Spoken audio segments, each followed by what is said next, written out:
Hey there friends, it's Codiak here. Welcome back to Legacy Gaming, the Isle of Skye. It's a brand new chunk of crossover content happening in Assassin's Creed Valhalla and Odyssey, and you can check it out for free. But is it any good, and is it worth coming back for? Let's find out.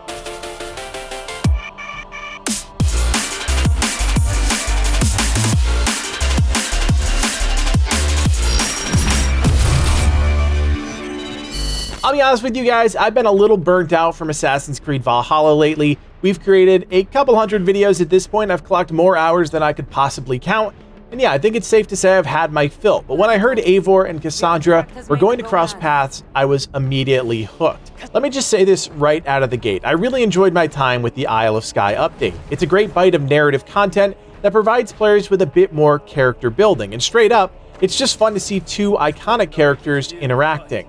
I think it's really a statement on the future of Assassin's Creed. We all know that Infinite will eventually become the one true Assassin's Creed game, and if they introduce content like this as free updates, I think it'll end up being a good thing. Now don't get this twisted, there are a lot of things that have me concerned about a live service Assassin's Creed multiverse, but as we always try and do on this channel, when something is good, I'm going to tell you it's good. When it's bad, you better believe I'm going to tell you that too. The Isle of Skye doesn't inject any new features into the game. There's no drastic changes to gameplay, no wild new abilities, nothing at a foundational level that changes up the way we play Valhalla. What it does do is presents players with a new narrative piece of content that puts all the focus on Eivor, Cassandra, the Order of Assassins, and the Pieces of Eden. If you're an avid fan of the series, you're gonna like pretty much everything going on in the main story. That's actually how I felt about the Siege of Paris DLC. I really loved the main campaign, but the bloated, repetitive nature of the other content had just run its course at that point.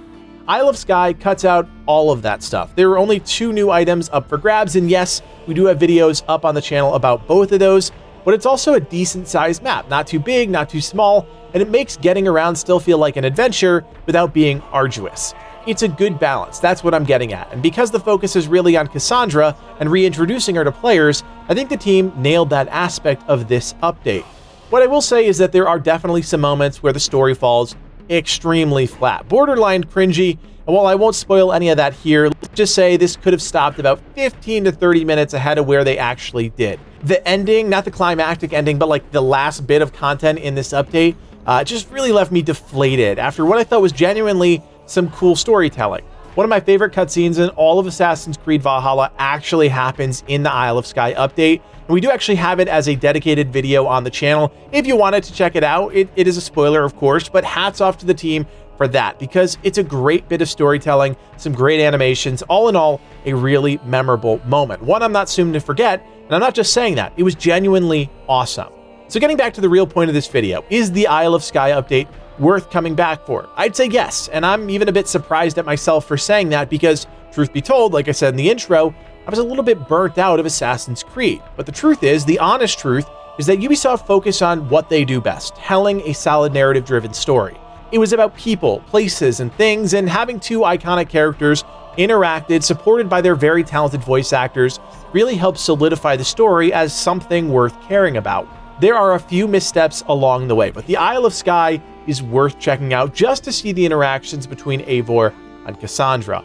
The update isn't wildly big and definitely won't take you away from your other games or activities for long. I think I beat the whole thing in one night, but that's okay at this point. Remember, it's a free bit of content that also introduces a storyline in Odyssey, and while I don't have an active save in that game, I'd say you could get a double bargain if you wanted to hop into Odyssey and check out what they added over there. It's a pretty cool event, injecting crossover content in 2 of the biggest games the Ubisoft team has ever released. And on top of the story stuff, you can also pick up 2 crossover weapons, and honestly, all good reasons to spend just a couple of hours and check out the update. As always, friends, thank you so much for checking out another new Assassin's Creed video. Our goal is to always make content that doesn't waste your time and gets straight to the point, so if you appreciate that, we would appreciate your support by hitting that thumbs up and consider subscribing for more Assassin's Creed content in the future. The 3rd major DLC is right around the corner. We'll be covering all that new content right here on the channel, so be sure to stay tuned for much more. You can also join us on Discord. We've got a great community of around 7,000 members with a special section dedicated just for Assassin's Creed, so check out the link below and join today. Finally, if you like everything we're doing here on the channel and you want to support us even more, you can do so by becoming a member. For just a couple bucks, you're helping evolve the channel and take our community to that next level. Check out the join button below to learn more. My name is Codiak, and from everyone here at Legacy Gaming, thanks for watching, and play on.